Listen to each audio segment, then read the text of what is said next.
Dear Pixie, you asked us what is the best way to educate a young starseed child. The first thing you must remember is that a child's frame of mind and emotional well-being and health affects their ability to learn. Therefore, if a child is out of balance in any of these ways, they should be rested or be allowed to play before any form of education is attempted. This includes health conditions, stress, worry, tiredness. A child cannot access their learning abilities until they are calm, focused, happy, and in good health. For the young child up to age 7 years old, play is all they need. Provide items that encourage imaginative play rather than more structured formal play. Lots of time spent outdoors in nature, a healthy diet, and listening to meaningful stories would be the other recommendation. The best environment for the starseed child, or any child, would be the home or extended family environment, or a school that has managed to recreate this.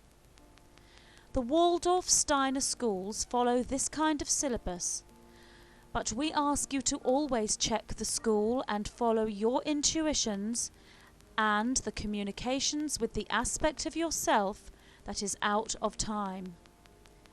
The curriculum within the Waldorf school was devised by he who had access to information and inspiration that was out of time. And if the curriculum and methodology adheres to the original Rudolf Steiner principle, then it is highly recommended. There are other schools following similar programs in different countries. Most of these are independent and small. When the child reaches the age of 7, then more formal learning can be introduced. But when we say formal learning, we simply mean that which is other than play, such as learning to write or read or use numbers. A strong connection to nature should still be instilled in the child, and all this can be taught within the style of play. For play is important for everybody, be they child, adult or animal, or us, of course. We play frequently. The child must enjoy that which he is studying, for the heart and head must be engaged together in sync. When the child's heart is engaged within his study, then facts learned are remembered, and memories that lie within are accessed. For the child has everything he or she needs within in order to learn. Trust the child and follow the child's lead. Provide wisdom, comfort, and honesty as a teacher. If you cannot answer a child's question, then admit you do not know the answer and go about discovering this together. Each child has a map laid out before them, a blueprint of their incarnation destiny for that lifetime. Within that blueprint are the various tools needed in order to fulfill their destiny, taking account of the variation within timelines. Therefore, the child knows within what his or her destiny is, and if provided with the nurturing environment we have described, the child will naturally learn that which they need to learn in order to fulfill their particular missions and destinies.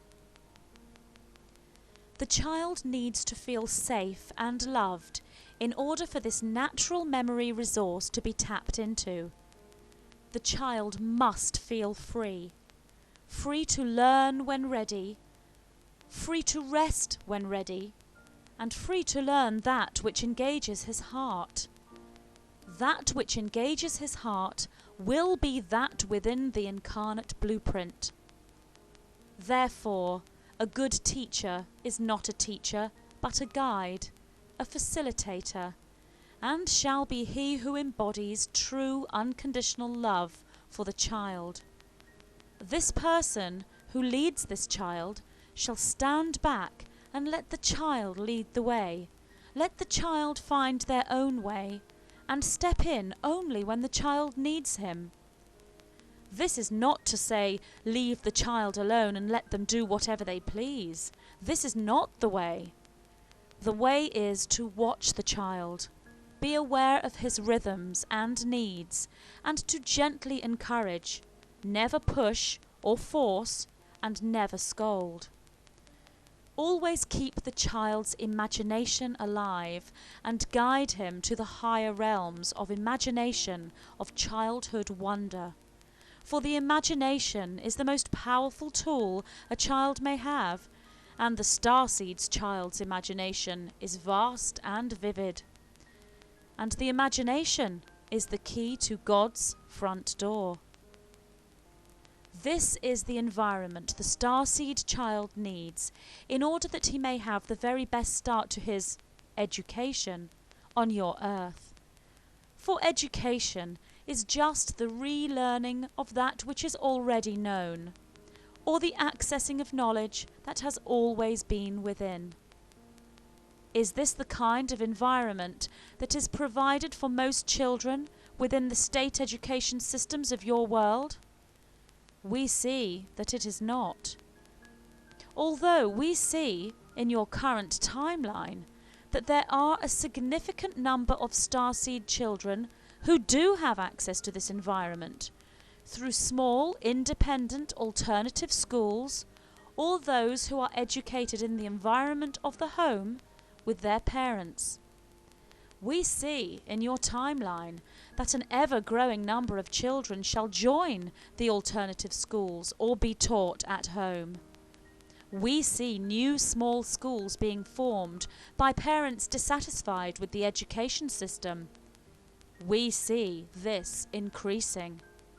And whilst there are those who would oppose this, who on the surface may seem to be the ones in power, we tell you that the power lies within you. If you wish to make a change for the future children of Earth, then this shall be done. By focusing your consciousness on what you want, by action on the physical level, and by us from the realm of no time coming forward in response to your consciousness. For we are your consciousness, and when you realize that, you can manifest any future you desire. As a collective, your consciousness knows no bounds in its ability to create, and when done en masse, with a pure and loving heart. We see that we have been heard with this message, and we see a timeline within Earth's future where every child has access to the educational environment we have described. It is being manifested now, and if it is what you want for your children, then manifest this now. Learn to manifest that which you desire now, for the ability to manifest shall be magnified greatly at the culmination of the ascension, which is the winter solstice 2012, and we advise you learn now the skills that you shall need then, for the Starseed children of Earth and for all humanity. We are the white-winged consciousness of 9.